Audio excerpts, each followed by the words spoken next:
இப்போது ஏன் இந்த ஃபெயிலியர் ஆஃப் தி கவர்மெண்ட் ஏன்னு சொல்கிறேன்னா, இவ்வளோ 50 சென்டிமீட்டர் மழை திருவண்ணாமலை பெய்ய போகுது, கடலூரில் பெய்ய போகிறது, விழுப்புரத்தில் பெய்ய போகிறது,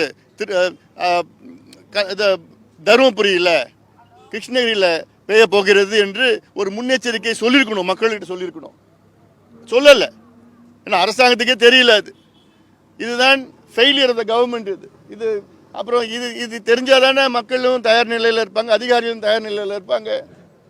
அதனால் இது ஒரு பக்கம் இருக்கணும். அடுத்தது உடனடியாக நிவாரண பணிகள் பண்ணணும். அடுத்தது கிட்டத்தட்ட பல லட்சக்கணக்கான ஏக்கர் பயிர் சேதம், குறிப்பாக நெல் தான் அதிகமாக டெல்டா பகுதியில் பொதுவாக இருக்கும். இப்போ பார்த்தீங்கன்னா விழுப்புரம், கள்ளக்குறிச்சி மாவட்டம், திருவண்ணாமலை மாவட்டம், கிருஷ்ணகிரி, தருமபுரி, சேலம் இந்த பகுதி எல்லாமே பெரிய அளவில் நெல் பயிர் முழுகி பாதிக்கப்பட்டிருக்கிறது. அதுக்கு